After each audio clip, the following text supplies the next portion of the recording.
नमस्कार। आज की इस व्याख्यान में हम उपन्यास गोदान की राष्ट्रीय आंदोलन के संदर्भ में चर्चा करेंगे। गोदान के लेखक प्रेमचंद मूलतः किसानों के लेखक हैं और उन्होंने अपनी रचनाओं में किसान जीवन के विविध पक्षों का चित्रण किया है।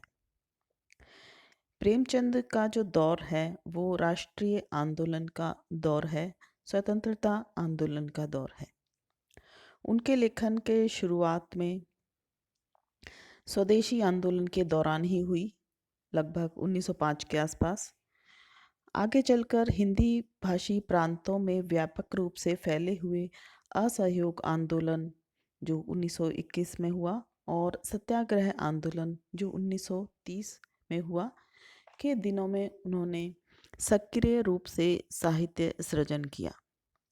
असहयोग आंदोलन के प्रभाव से उन्होंने सरकारी नौकरी का भी त्यागपत्र दे दिया और सत्याग्रह आंदोलन के दिनों में इस आंदोलन के समर्थन में उन्होंने हंस और जागरण जैसी पत्रिकाएं भी निकाली।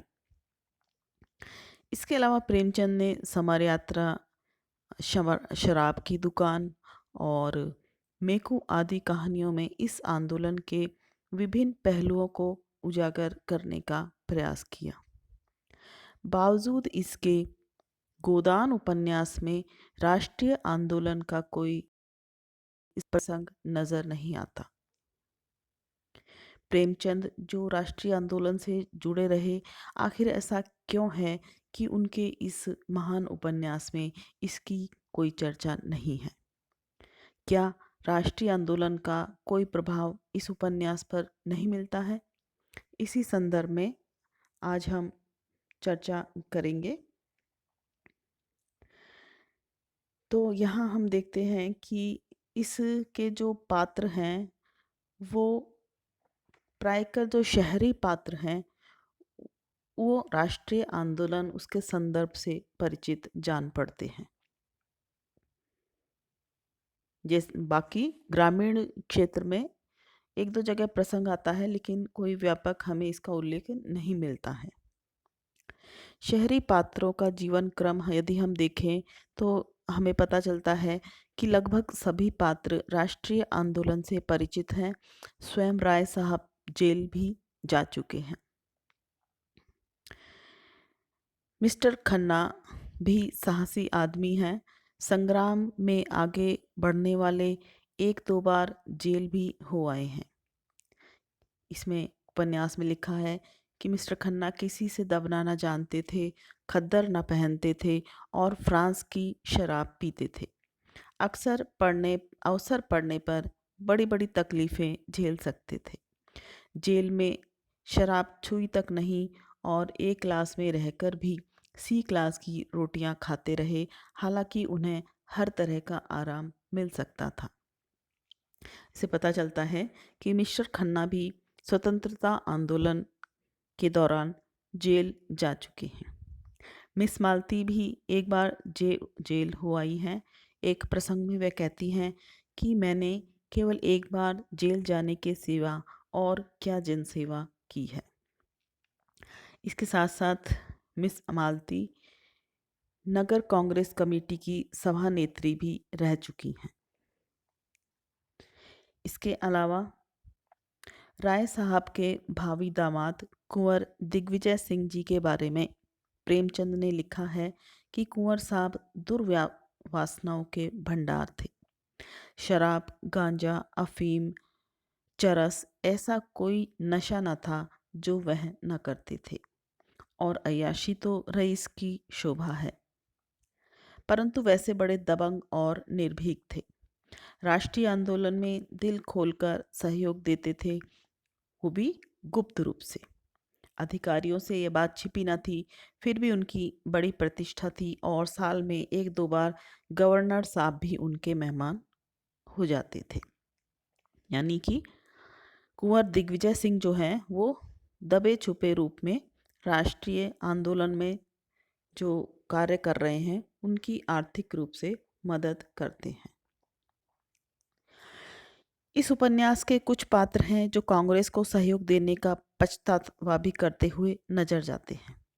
कभी वे जेल जाने के लिए गौरव गान गाते हैं और कभी अपनी इस मूर्खता के लिए अपने आप को कोसते हैं।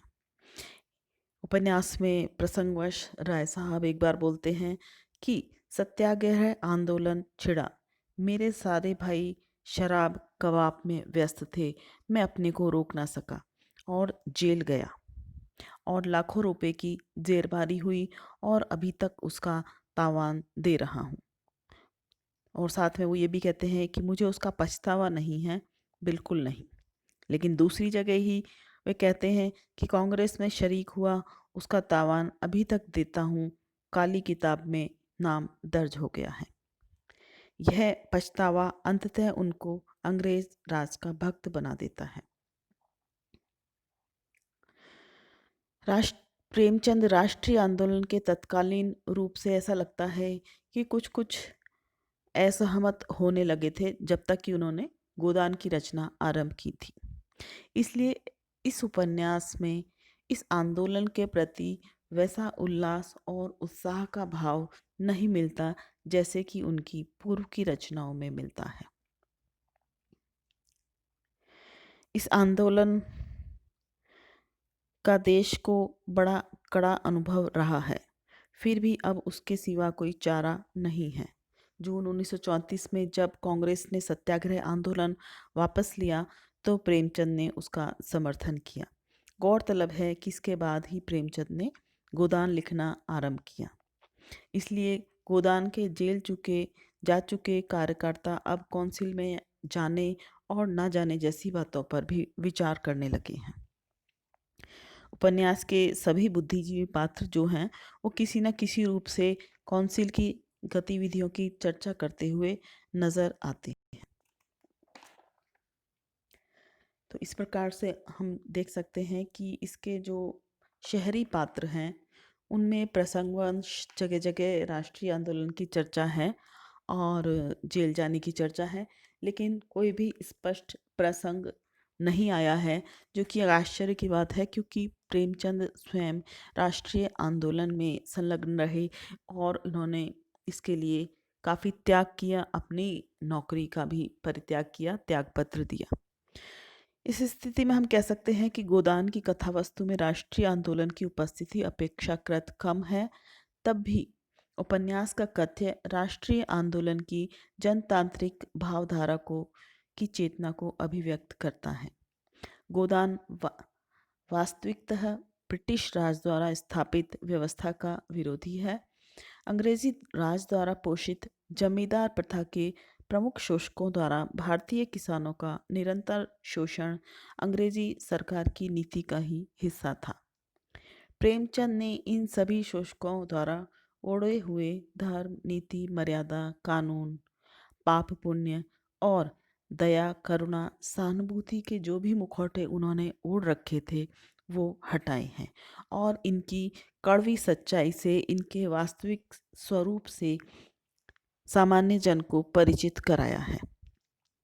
इस प्रवृत्ति को बनाए रखने में अंग्रेजी राज और उसके तंत्र ने एक तरह से शोषक शक्तियों का पूर्ण रूप से साथ दिया। इस सच्चाई को भी प्रेमचंद ने अपनी रचनाओं में उजागर किया है। प्रेमचंद ने राष्ट्रीय आंदोलन को समानता पर आधारित समाज व्यवस्था की स्थापना के पर्याय के रूप में देखा था। अतः राष्ट्रीय आंदोलन द्वारा जमींदारी प्रथा को नष्ट करने का प्रयास प्रमुख रूप से उभर कर सामने आया है। प्रेमचंद ने राष्ट्रीय आंदोलन के इस मुख्य उद्देश्य को गोदान की कथा वस्तु में इस प्रकार शामिल किया है जिससे जन चेतना का विकास हो और यही जन आंदोलन का रूप ले सके। शुरुआत में यदि हम देखें तो राष्ट्रीय आंदोलन से उभरती चेतना के प्रति प्रेमचंद काफ़ी आश्वस्त दिखते हैं, लेकिन बाद में समय बीतने पर, वर्ष बीतने पर और आगे की उनकी रचनाओं में उनका यह विश्वास टूटता नजर आता है।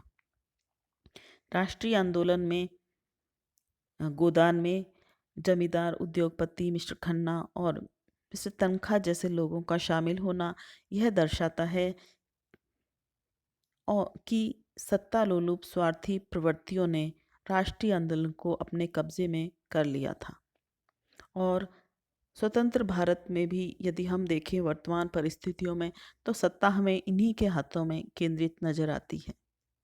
प्रेमचंद राष्ट्रीय आंदोलन की सफलता के बाद भी गरीब, किसान, मजदूर, दलित और पिछड़ों की स्थिति में कोई विशेष परिवर्तन होने की संभावना को नहीं देख पा रहे थे। कहीं भी उन्होंने इस परिवर्तन को अपनी रचनाओं में उल्लेखित नहीं किया है। उनको लग ही नहीं रहा था कि इन लोगों के जीवन में कोई विशेष परिवर्तन आने वाला है। तो इसी कारण से संभवतः यह है कि राष्ट्रीय आंदोलन की चेतना का विकास या उसकी जो संदर्भ है, हमें गोदान में अपेक्षाकृत कम और प्रसंगवश ही देखने को मिलते हैं।